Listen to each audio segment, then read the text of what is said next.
नमस्कार. आज 18 एप्रिल 2026 वार आहे शनिवार. लोकसत्ता आणि द हिंदू वृत्तपत्र विश्लेषणमध्ये आपलं स्वागत आहे. पहिली बातमी, विरोधकांच्या एकीने सरकारवर नामुष्की. घटनादुरुस्ती विधेयक 2/3 बहुमताच्या कसोटीवर अपयशी. महिला आरक्षणाची आणखी प्रतीक्षा.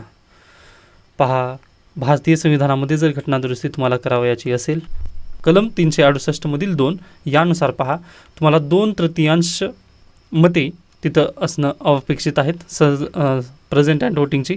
त्यासोबतच दुसरं आहे पहा, त्यामधील लागते पहा 2/3 प्रेझेंट अँड व्होटिंग P&V आणि म्हणतोय ऑर नाही आहे ते, आणि 1/2 स्टेट रॅटिफिकेशन. ओके, अर्ध्या स्टेट्सनी तिथं रॅटिफाय केलं पाहिजे की बा हे बिल आम्हाला हवं आहे, जसं की GSTच्या वेळेस झालेलं होतं.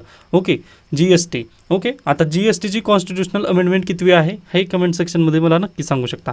तर पहा, आपल्या भारतीय संविधानाला अमेंड करण्यासाठी आपल्याकडे 2 पद्धतीच्या मेजॉरिटी लागतात. एक आहे 2/3 स्पेशल मेजॉरिटी म्हणतो आपण त्याला, 2/3 प्रेझेंट अँड व्होटिंग. त्याच्यासोबतच नेक्स्ट मेजॉरिटी आहे 2/3 प्रेझेंट अँड व्होटिंग, यासोबतच स्टेट रॅटिफिकेशन. अर्ध्या स्टेट्सनी त्याला रॅटिफाय करणं गरजेचं आहे, त्यावेळेसच आपल्या भारतीय संविधानामध्ये अमेंडमेंट केली जाऊ शकते. ओके, उर्वरित पण अमेंडमेंट आहेत पहा, जसं की 1, 2, 3, 4 मधील जे कलम आहेत त्यामध्ये फक्त सिंपल मेजॉरिटीने पण आपल्या भारतीय संविधानामध्ये काही बदल करू शकतात. जसं युनियन टेरिटरीमध्ये वगैरे जे बदल आहेत ते डायरेक्टली सिंपल मेजॉरिटीने पण केले जाऊ शकतात. पण आपला जर भारतीय संविधान कोर जर आपल्याला कॉन्स्टिट्युशनल अमेंडमेंट करायची असेल तर हे 2/3 मेजॉरिटी नक्की लागते. मग तीच भारतीय संविधानामध्ये पहा, आता सध्याला आपल्याला काय करायचं होतं, तर संसदेतील जे खासदारांची संख्या आहे ती वाढवायची होती. 543 वरून आपल्याला कुठे घेऊन जायचं होतं, त्यांना 850 वरती घेऊन जायचं होतं. मग यासाठी आपल्याला 2/3 ही मेजॉरिटी लागणार होती.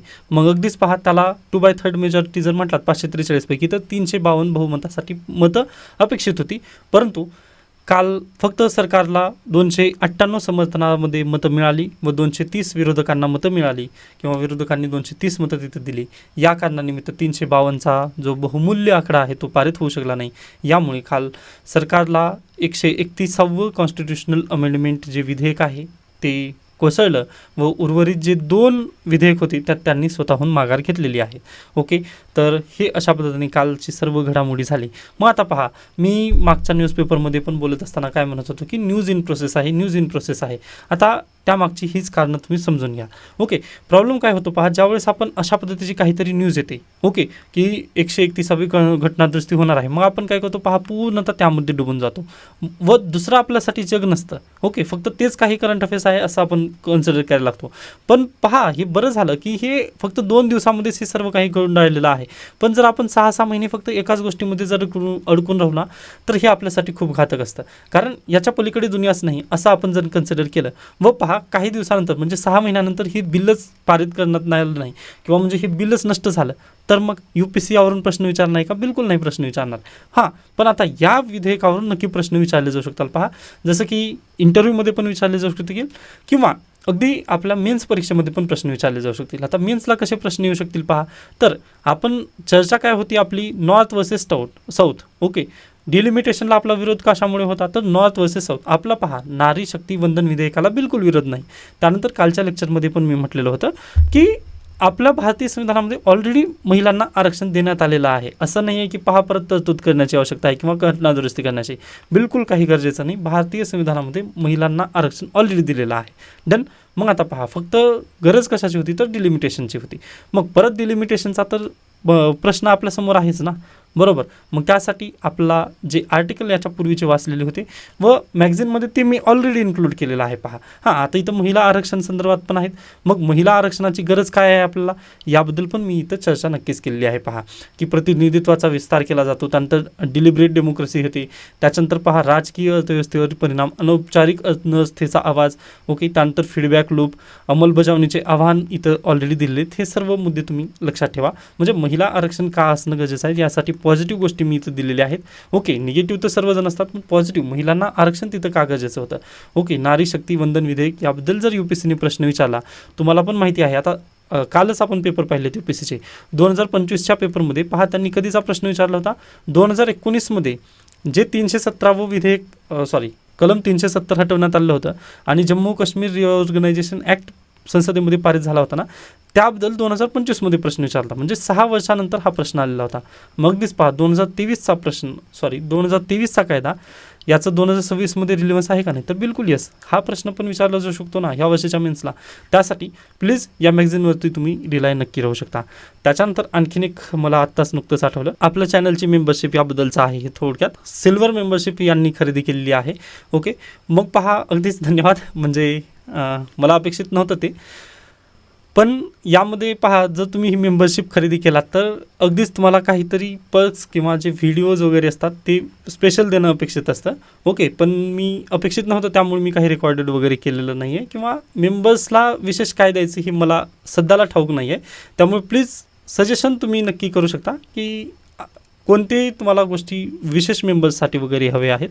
ओके, त्यानंतर शक्य झालं तर तुम्ही पण मेंबर होऊ शकता. ओके, त्यानंतर आपण परत ॲडव्हर्टाईज खतम करून आपल्या लेक्चरला सुरुवात करूयात. तर पहा ह्या गोष्टी 2 तुम्हाला लक्षात ठेवायचं आहे. डिलिमिटेशन जर परत एकदा आलं तर तुम्हाला तिथे कशा पद्धतीने तुम्ही चॅलेंज देऊ शकता. मग यासाठी मी ऑलरेडी दिलेलं आहे डेमोग्राफिक इम्बॅलन्स वगैरे, हे सर्व पॉईंट इथे ऑलरेडी निश्चित आहेत. ओके, व याची PDF मी आपल्या टेलिग्राम चॅनलवरती तुम्हाला ऑलरेडी दिलेली आहे. म्हणजे लोकशाहीतील समतोल आपल्याला राखायचा आहे. निष्कर्ष लिहित असताना तुम्ही हा पॉईंट नक्की लिहा की उत्तर आणि दक्षिण यामध्ये दरी निर्माण होऊ नये, तर समतोल राखूनच आपल्याला डिलिमिटेशन कमिशन बसवायचं आहे. कारण पहा डिलिमिटेशन बसवताना आपला काळजीपूर्वक आपला डिलिमिटेशन कमिशन बसवावं लागणार आहे, कारण त्याला ज्युडिशियल रिव्ह्यू नसतं. डिलिमिटेशन कमिशनने रिपोर्ट सादर केली म्हणजे तेच फायनल असतं. ओके, भारतीय संविधानामध्ये पण त्याला थोडंसं स्वातंत्र्य देण्यात आलेलं आहे. यासाठी पहा डिलिमिटेशन कमिशन बसवत असताना ना आपला खूप काळजीपूर्वक पावले टाकणं गरजेचं आहे. मग यासाठीच पहा विधानसभेवरती पण याचा परिणाम होतो, व अगदी एखाद्या पॉलिटिकल पार्टीला जर याचं एज मिळत असेल तर त्याचा परिणाम आपल्या लोकशाहीला नक्की होऊ शकतो.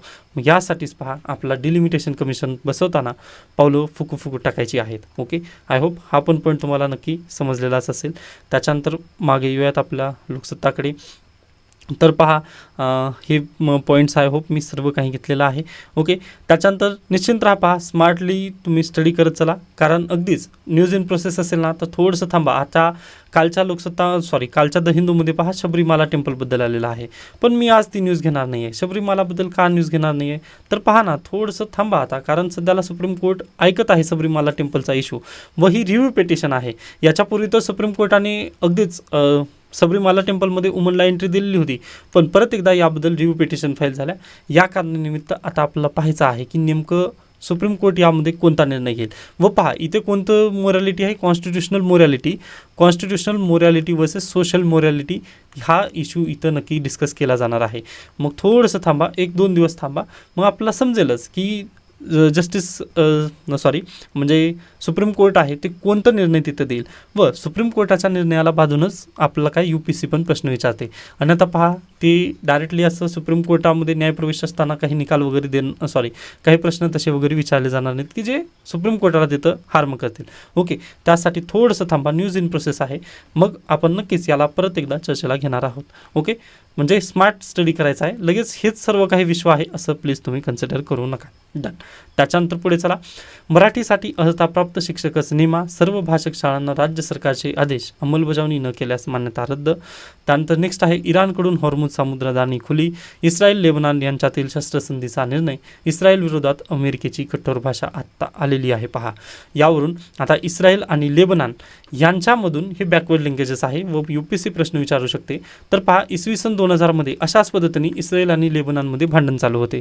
मग त्यावेळेस युनायटेड नेशन्सनी काय केलं पहा, त्या दोघांमध्ये एक बाउंड्री लाईन तयार केलेली आहे. व याला लक्षात ठेवण्यासाठी पहा तुम्ही लास्ट इयरची ती केस नक्कीच आठवू शकता, 2025मध्ये घडलेली, किंवा 2025मध्ये एक आपल्याला व्हायरल झालेलं, किंवा म्हणजे काय म्हणू शकता एक खूपच हे होतं पहा ब्ल्यू ड्रम. ओके, म्हणजे त्याला पुरुष मंडळी खूप भीत होती. ओके, त्या ब्ल्यू ड्रमला तुम्ही लक्षात ठेवा, तर युनायटेड नेशन्सने 2000मध्ये ब्ल्यू ड्रमचा वापर करत त्यांनी काय केलं होतं, इस्रायल आणि लेबनान या दोघांमध्ये ब्ल्यू ड्रमची बाउंड्री त्यांनी तयार केलेली आहे. मग यालाच अनुसरून ब्ल्यू लाईन ही बॉर्डर आहे कोणामध्ये, इस्रायल आणि लेबनन या दोघा देशांमध्ये. त्यानंतर लेबननची राजधानी काय, बैरूत आहे आणि इस्रायलची जेरुसलेम. हे 2 पॉईंट प्लीज लक्षात ठेवा. UPSC डायरेक्टली प्रश्न विचारू शकते. पहा, स्टेटमेंट बेस्ड जर प्रश्न आले की ब्ल्यू लाईन कोणाची राजधानी आहे, ब्ल्यू लाईन बॉर्डर बिटवीन कोण इस्रायल आणि लेबनन. ओके, प्लीज हा परीक्षेला महत्त्वाचा मुद्दा आहे. डन. इस्रायल आणि लेबनन आपण कव्हर केलेला आहे. पुढे इकडे या, इराण आणि state of Hormuz. State of Hormuz कोणा दोघाला जोडतं, तर गल्फ ऑफ पर्शियन आणि gulf of Oman. 2 point please लक्षात ठेवा, परीक्षेला नक्की विचारले जाऊ शकतात. व UPSC अगदी अशाच पद्धतीचे इकडे ते म्हणजे सिम्पल तुम्हाला लगेच लक्षात यावे असे प्रश्न असतात, पण तुम्ही तिथं गोंधळून नक्की जाता. पर्शियन गल्फ आणि गल्फ ऑफ ओमान.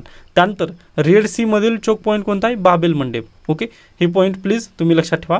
मॅगझिनमध्ये मी आत्ता इन्क्लूड केलं नाही, पण उद्या ज्यावेळेस मी अपडेट करेन ना त्यावेळेस हे इन्क्लूड करेन, कारण मी बोलत असताना मला लगेच लक्षात येतात पॉईंट की हे मला सांगणं अपेक्षित आहे म्हणून. ओके, त्यामुळे मी अद्याप इन्क्लूड केलं नाही, पण तुम्ही सध्याला नोट्समध्ये लिहून ठेवा किंवा उद्याच्या लेक्चरमध्ये मी हे सर्व काही इन्क्लूड करेन आपल्या नोट्समध्ये. ओके, आय होप प्रिलिमचे फॅक्ट तुम्हाला नक्की समजले असतील. त्यानंतर आपण पुढे जाऊयात. हवामान परिषदेच्या यजमानपदातून माघार. भारताने 2028मध्ये होणाऱ्या संयुक्त राष्ट्रांच्या वार्षिक हवामान शिखर परिषदेचे म्हणजे COP33 याचे यजमानपद भूषवण्याचा आपला प्रस्ताव मागे घेतलेला आहे, अशी माहिती परराष्ट्र मंत्र्यांनी काल दिलेली आहे. आता अगदी कोणत्या कारणांमुळे मागे घेतली हे आपल्याला जास्त डीपली जायचं नाही आहे, पण आपण माघार घेतलेली आहे हा पॉईंट तुम्ही लक्षात ठेवा. ओके, मग आता परीक्षेला प्रश्न येईल का की भारत सरकार वगैरे, तर बिलकुल नाही येणार. व तुम्ही पण निश्चिंत राहा, असे निगेटिव्ह न्यूजमधील थोडेसे प्रश्न कमी येतात.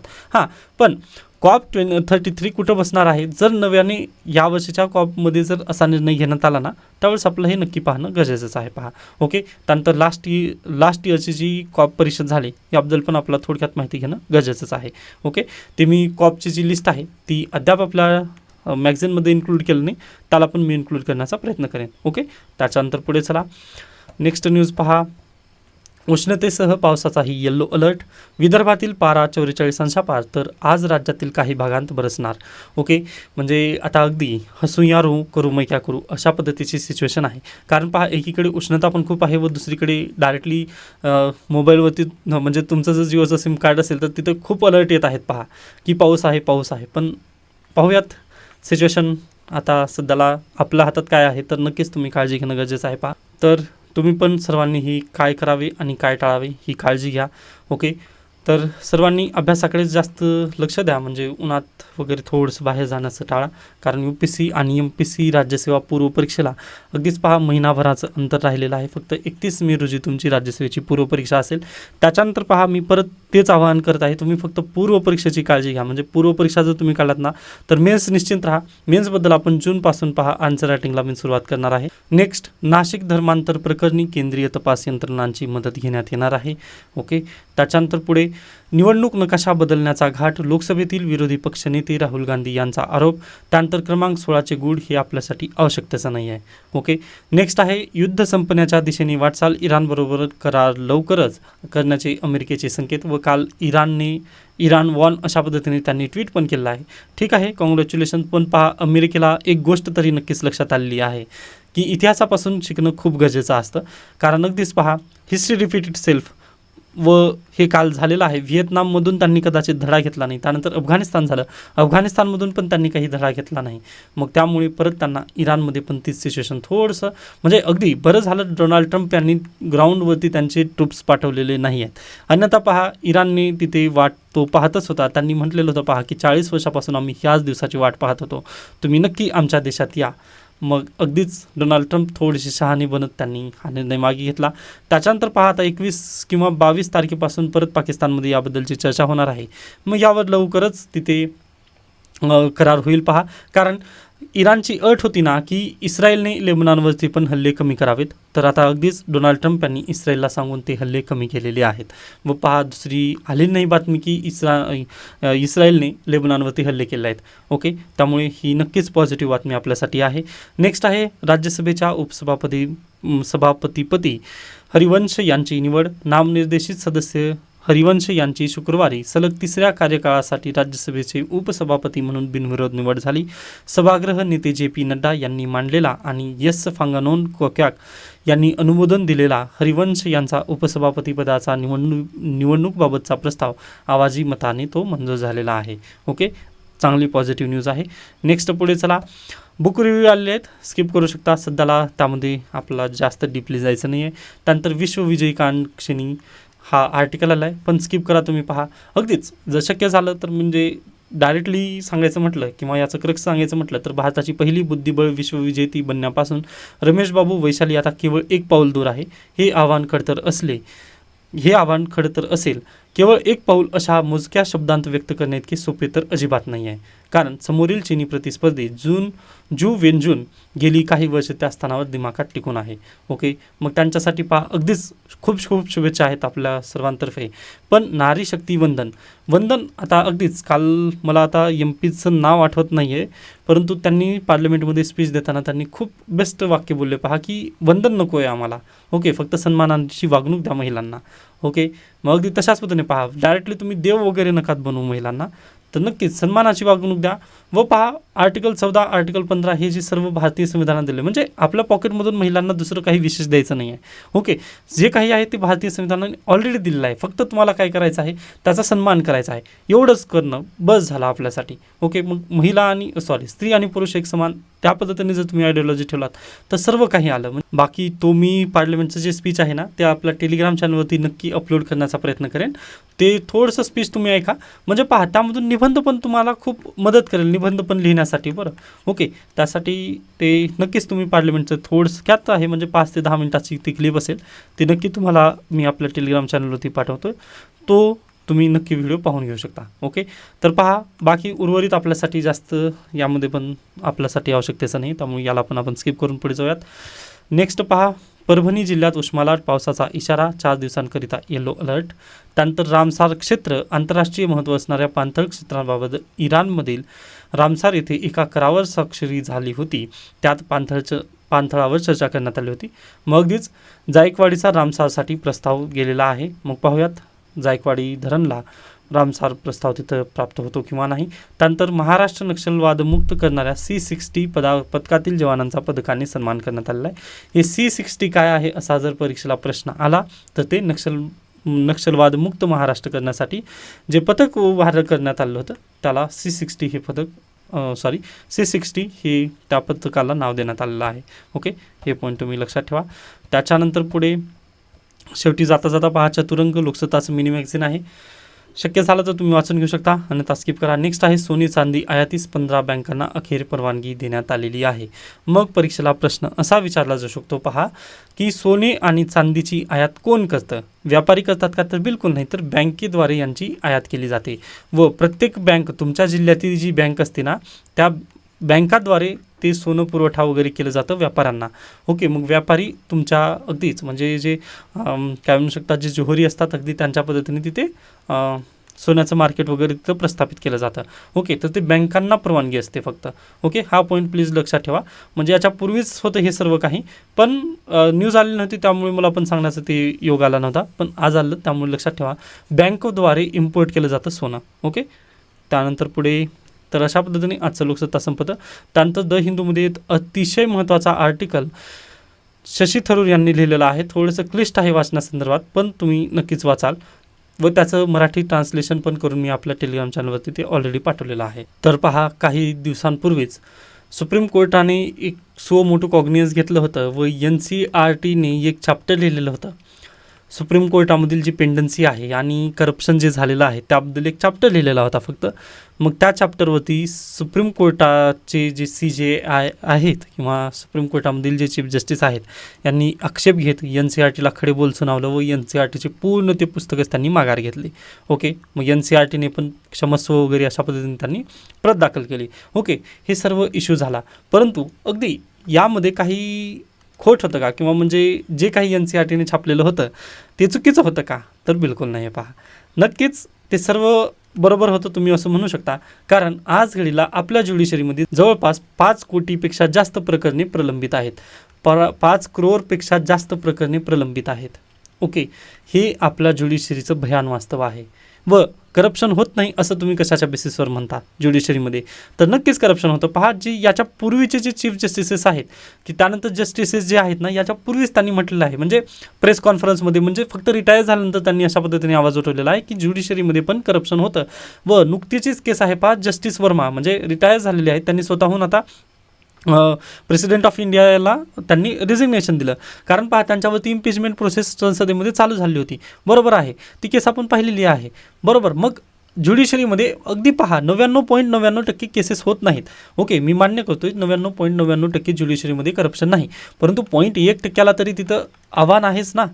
ओके, मग 0.1% जरी तिथं असेल तर करप्शन होतंच आपल्या ज्युडिशरीमध्ये.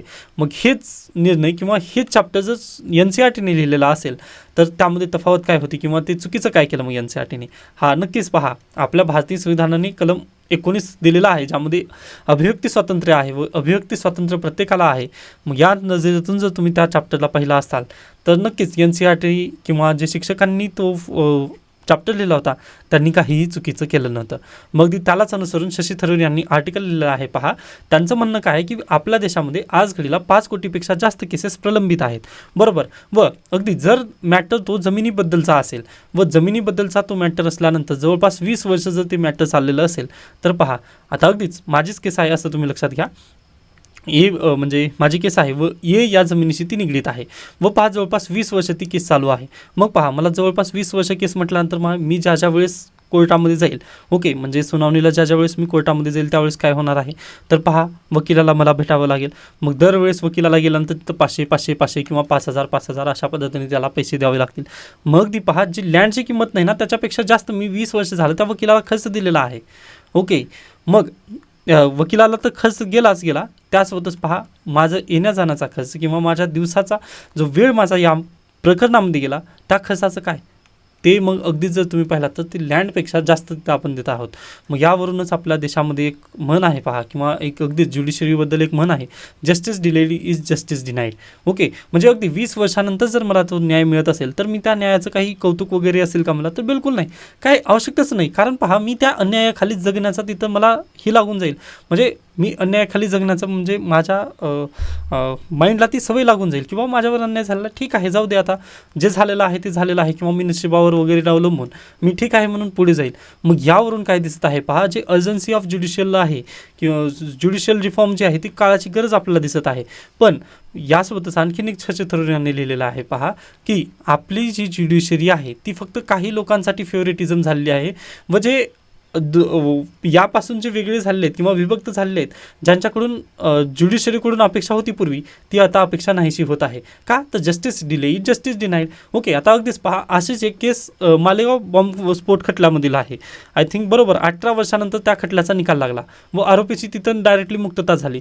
मग अगदी जर तसं होत असेल तर पहा ना, त्यांनी कोणत्या आशेवर जगायचं? म्हणजे अगदी त्यांनी प्रिझनमध्ये होते 18 वर्ष, ओके, म्हणजे त्यांना जर जेल झालेली आहे 18 वर्ष, मग त्यांनी बाहेर आल्यानंतर करायचं काय? त्यांचं पूर्ण जीवन उद्ध्वस्त झालं व हायकोर्टाने डायरेक्टली निकाल काय देतं की बाबा नाही, तुम्ही निर्दोष आहात. मग निर्दोष असल्यानंतर तुम्ही पूर्वी सांगायचं ना आम्हाला, तुमच्या जिंदगीची 18 वर्ष तर तिथं गायब होत नसती. मग ती असं केल्यानंतर पहा, ज्युडिशरीमध्ये हे फ्लॉ आहेत. ओके, व NCERTने चॅप्टर लिहिला ना त्याबद्दल की बाबा हे तुमचं हे आहे. म्हणजे एखादा व्यक्ती, आता पहा माझा फ्रेंड आहे, ओके, ये नावाचा माझा फ्रेंड आहे, त्या फ्रेंडने तू UPSC का पास होत नाहीस म्हणून मला आरसा दाखवला, किंवा तुझी ॲन्सर रायटिंग चांगली नाही आहे, तू प्रिलिमसाठी काही PYQची प्रॅक्टिस करत नाहीत.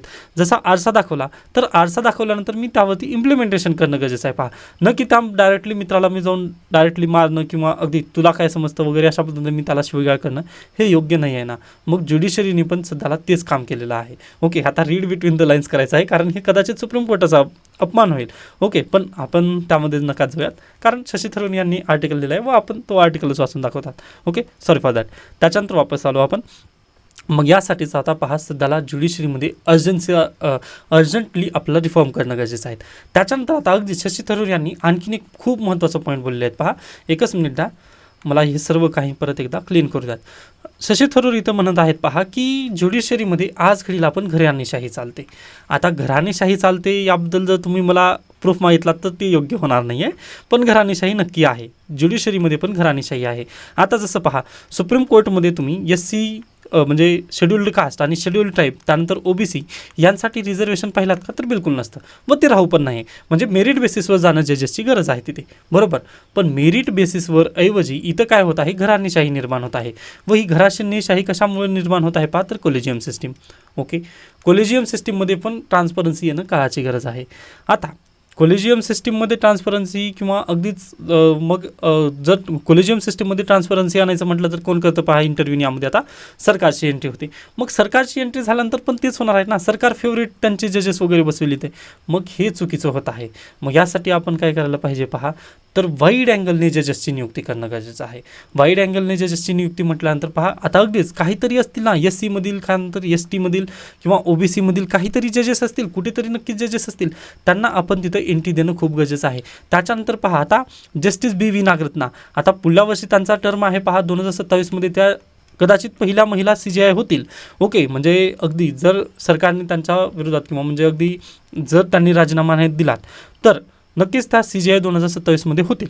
ओके, मग अगदी पहा, त्या CJI झाल्यानंतर त्यांचा पर्स्पेक्टिव्ह वेगळ्या पद्धतीने पाहिला जाईल, महिलांचा अँगल तिथं नक्कीच येईल. मग त्याच बेसिसवर पहा, जर आपण SC ST त्यानंतर OBC ह्या जजेसची पण नियुक्ती जर आपल्या सुप्रीम कोर्टामध्ये जर झाली तर ते पण काय पहा, ते तळागाळातून येतात. ओके, जर घराणेशाही सुप्रीम कोर्टामध्ये आले तर काय होतं पहा, ते ग्राउंड लेवलवरती ग्राउंड रियालिटी त्यांना माहिती नसते. ओके, एखाद्या जमिनीचा वाद म्हणजे मातृभूमी काय आहे, ही शेतजमीन माझ्यासाठी काय आहे, ही ग्रामीण भागातील विद्यार्थ्याला जास्त समजतं, न की शहरी विद्यार्थ्याला. ओके, मग अगदी तसंच आहे पहा, ग्राउंड लेवलवरती किंवा ग्राउंड रियालिटी ही नक्कीच या जजेसना जास्त समजेल व ज्यावेळेस निकाल तिथं दिला जाईल त्यावेळेस त्या निकालामध्ये अशा पद्धतीने रॅशनल थिंकिंगचे तिथे नक्कीच पॉईंट ऑफ असतील पहा. मग यासाठी शशी थरूर म्हणत आहेत की आपण वाईड अँगलने पहा, सर्वांना इथं इन्क्लूड करणं गरजेचं आहे. इथे जी घराणेशाही सध्याला निर्माण होत आहे ना, ती आपल्या ज्युडिशियरीला खूप चॅलेंजिंग किंवा अगदीच पहा ती निगेटिव्ह सध्याला होत आहे किंवा निगेटिव्ह इम्पॅक्ट आपल्या ज्युडिशरीवरती होत आहे, असं शशी थरूर यांचं म्हणणं आहे. ओके, त्याच्यानंतर पुढे गेल्यानंतर शशी थरूर म्हणत आहेत पहा की आपला देश किंवा आज घडीला जे सध्याचं जे युग आहे ते आर्टिफिशियल इंटेलिजन्सवरती चाललेलं आहे, बरोबर. व डिजिटल क्रांती भरपूर झालेली आहे. मग डिजिटल क्रांतीमध्ये पण पहा, हा आहे आपला प्यारा भारत, बरोबर. व आता अगदीच मी केरळमध्ये राहतो. ओके, मला सुप्रीम कोर्टामध्ये जर एखादी केस फाईल करायचं असेल तर मला कुठं जावं लागतं पहा, अगदीच येथून ते इथपर्यंत जावं लागतं. म्हणजे जर मी कन्याकुमारीमध्ये जर असेल किंवा केरळमध्ये जर राहत असेल तर मला येथून डायरेक्टली दुसरा कोणताच वे नाही आहे, मला दिल्लीमध्ये जाऊनच पेटिशन फाईल करावं लागेल. ओके, मग जर असं असेल तर पहा, परत इथं काय होत आहे, मला येण्या जाण्याचा खर्च तिथं जास्त लागतो. ओके, मग जर मला खर्च तिथं जास्त होत असेल त्यानंतर पहा, इथं गेल्यानंतर दिल्लीमध्ये गेल्यानंतर तेथील जे वकील असतात त्या वकिलांची फीस त्या तिथे पे करावी लागेल.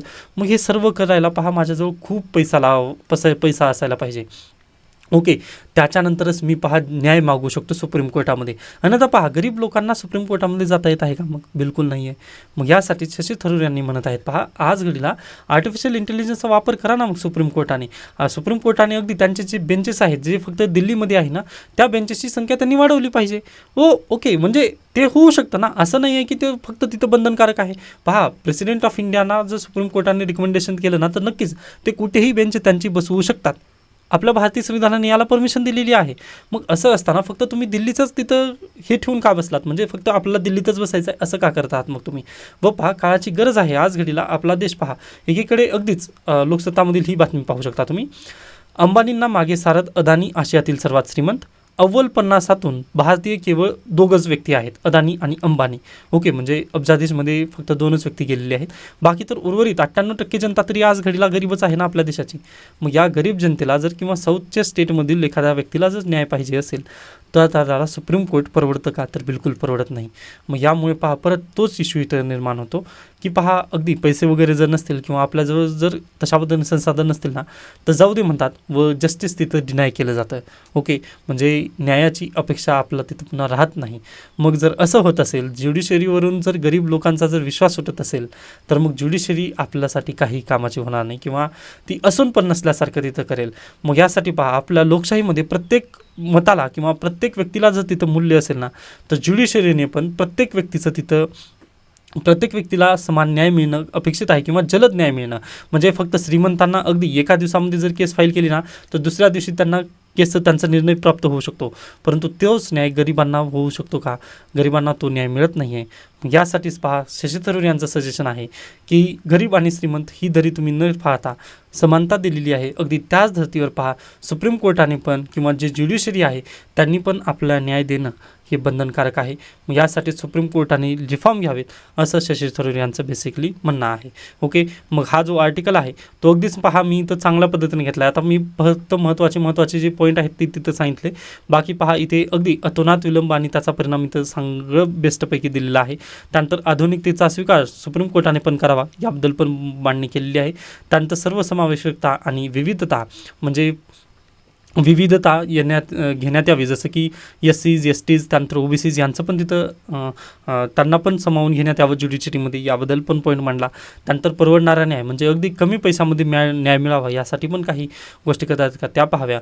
मग यानंतर कन्क्लुजन पहा, कन्क्लुजन खूप बेस्ट दिलेलं आहे ते, जसं की तुम्ही पाहू शकता विकसित भारत 2047मध्ये होणार आहे. बरोबर, मग विकसित भारत 2047कडे वाटचाल करताना केवळ GDP वाढवून चालणार नाही, तर आपल्या देशातील सामान्य माणसाला न्याय किती सहज मिळतो यावर आपले यश अवलंबून असेल. न्यायव्यवस्था ही आणीबाणीची स्थितीत असून ती केवळ शक्तिशाली लोकांचे शस्त्र न राहता दुबळांचे कवच बनायलाच हवी. ओके, म्हणजे शक्तिशाली लोकांचे ती शस्त्र न बनता दुबळांचे ही कवच बनायला हवी. चर्चेची वेळ आता संपली आहे. आता गरज आहे ती नागरिक केंद्रित परिवर्तनाची. ओके, मग अगदीच पहा सुप्रीम कोर्टाने परिवर्तन स्वतः घडवून आणणं काळाची गरज आहे, हेच आपल्या या निष्कर्षामधून पुन्हा तुम्हाला लक्षात आलं असेल. ओके, प्लीज ह्या आर्टिकलला तुम्ही लक्षात ठेवा. त्याच्यानंतर पहा विद्यार्थ्यांची मागणी आहे की सर द हिंदूचं PDF तुम्ही टेलिग्रामला का टाकत नाही आहेत, तर पहा ड्यू टू कॉपीराईट इश्यू आपला टेलिग्रामवरती हे टाकता येत नाही आहे. म्हणजे पहा आता सध्याला मेंबरची संख्या वाढत आहे व त्यानंतर परत जर टेलिग्राम चॅनलवरती आपण जर PDF टाकलं व ते कॉपीराईट आल्यानंतर प्रॉब्लेम आपल्याला नक्कीच होऊ शकतो. या निमित्ताने मी थोडंसं लीगल पहा आपण अवॉइड करत आहोत. ओके, त्यामुळेच हे कारण आहे की द हिंदूची मी PDF देऊ शकत नाही. बाकी लोकसत्ताला तसं काही नाही आहे. पहा लोकसत्ताला तिथं कॉपीराईट येत नाही आहे. ओके, ज्यावेळेस तुम्ही द हिंदूची PDF डाउनलोड करायला जाता ना त्यावेळेस तिथं ऑलरेडी देत आहे मला की कॉपीराईटचे तिथे साईन येत आहेत. ओके, त्यामुळे मी पण थोडंसं स्वतःला आवरत आहे. अन्यथा मी याच्यापूर्वी तुम्हाला डायरेक्टली दिलेलंच होतं. ओके, थोडंसं ड्यू टू रेस्ट्रिक्शन किंवा मी पहा जे अन्य टेलिग्राम चॅनल आहेत जिथे द हिंदूची PDF सर्क्युलेट केली जाते ना त्या चॅनलची लिंक आपल्या चॅनलवरती नक्की देईन. ओके, मी हे करू शकतो पहा नक्की, कारण आपल्याला त्याबद्दलचं काही नाही आहे की कोणत्या म्हणजे कुठून वगैरे येईल. हां, फक्त आपल्या चॅनलवरती मी ते शेअर करू शकत नाही, सॉरी फॉर दॅट. पण मी लिंक नक्की देईल, माझ्याकडे ते मिळून जाईल, मी तुम्हाला ती प्रोव्हाइड करण्याचा प्रयत्न नक्की करेन. द हिंदूची PDF कुठं मिळतं त्या चॅनलला तुम्ही नक्की जॉईन होऊ शकता. ओके, मी स्वतःहून ती लिंक पाठवण्याचा प्रयत्न नक्की करेन. Okay, done. त्यानंतर आहे India's rural model are shaping development diplomacy. आता हा परीक्षेला प्रश्न बिलकुल सध्याला तरी मला नाही वाटत की हा प्रश्न विचारला जाईल. बिलकुल तर म्हणता येणार नाही, पण विचारला जाणार नाही. नॅशनल रुरल लाईव्हलीहूड मिशन 2011मध्ये ही मिशन चालू झालेली आहे. मिनिस्ट्री ऑफ रुरल डेव्हलपमेंट यांनी चालू केली. ओके, व आज घडीला ही सक्सेसफुल झालेली आहे. ग्रामीण भागातील महिला म्हणजे सेल्फ हेल्प ग्रुप बचत गट, महिला बचत गटची स्कीम आहे बा, त्याबद्दल हा आर्टिकल आलेला आहे. ओके, व महिला बचत गट आज घडीला एक सक्सेसफुल झालेला आहे व महिलांचं आज घडीला उत्पन्न 1 लाखाच्या घरात गेलेलं आहे महिला बचत गटांमुळे. ओके, मग यासाठीच हे सांगणारा आर्टिकल आलेला आहे व फक्त भारत देशामध्ये नाही तर आता जगभरामध्ये याला मान्यता मिळालेली आहे. व आफ्रिकनचं जे डिप्लोमॅटचं एक ग्रुप आहे ना ते नुकतंच भारत देशामध्ये भेट देऊन गेलं व महिला बचत गट कशा पद्धतीने वर्क करतं हे शिकून त्यांनी गेलेले आहेत. मग याबद्दल हा आर्टिकल आलेला आहे व या आर्टिकलचं जे विश्लेषण आहे ते मी तो ऑलरेडी चांगल्या पद्धतीने केलेलं आहे. पहा 2026-27च्या बजेटमध्ये त्याला किती 19,200 कोटी रुपयांची तरतूद देखील करण्यात आली आहे. हे सर्व मी इथं ऑलरेडी दिलेलं आहे. एकदा तुम्ही त्यावरती फक्त एक दृष्टिकोनातून तुम्ही नजर टाकून घेऊ शकता. बाकी जास्त डीपली नका जाऊ. ओके, कारण पहा सध्याला ही BJPची ही स्कीम नव्हती तर INCची स्कीम होती. हां, तर याला फक्त त्यांनी अशा पद्धतीने विचारले जाऊ शकतात पहा की NRLM ही स्कीम कोणत्या मिनिस्ट्री अंतर्गत आहे, तर स्कीम आहे ministry of rural development. Okay, हा पॉईंट तुम्ही लक्षात ठेवू शकता. मिनिस्ट्री ऑफ रुरल डेव्हलपमेंटच्या अंतर्गतची ही स्कीम आहे. डन. बाकी फक्त तुम्हाला माहिती असावं यासाठी हे सर्व पॉईंट तुम्ही एकदा लक्षात ठेवून घेऊ शकता. महिला बचत गटाविषयीचं ते म्हणजे जास्त विश्लेषण करण्याची वगैरे आवश्यकता नाही आहे, कारण तुम्ही सर्वजण ग्रामीण भागातून आहात यामुळे तुम्हाला माहितीच आहे. ओके, तुम्हाला जे पॉईंट माहिती आहे त्याला फक्त हे थोडंसं आकडेवारीची जोड दिलात तर ते मोर दॅन सफिशियंट नक्की आहे महिला बचत गटबद्दल. ओके, पण मिनिस्ट्री ऑफ रुरल हे पॉईंट तुम्ही लक्षात ठेवा. परीक्षेला प्रश्न विचारला जाऊ शकतो UPSCला, कारण ही स्कीम सध्याला खूप पुढे गेलेली आहे निघून. ओके, त्यासाठी म्हणजे सक्सेसफुल झालेली आहे आज घेतला ही स्कीम. डन. त्याच्यानंतर पुढे नेक्स्ट काही बातम्या नाही आहेत. तर अशा पद्धतीने आपण आता इथे थांबूयात. याबद्दल काही शंका काही सजेशन असतील तर नक्की मला सांगू शकता. त्यानंतर मेंबर्स झाल्याबद्दल परत एकदा खूप खूप धन्यवाद. म्हणजे मला नाही माहिती होतं. त्यानंतर पहा आता लवकरच आपण 14,000 सबस्क्रायबर होतील आपल्या चॅनलचे. त्यानिमित्ताने पण आपल्या सर्वांचे खूप खूप आभार. कारण पहा 1 ते 2 सबस्क्रायबरपासूनची जी जर्नी आहे ती आज घडीला 14,000 पर्यंत गेलेली आहे. त्याबद्दल नक्कीच सर्वांचे आभार मी व्यक्त करतो. ओके, धन्यवाद.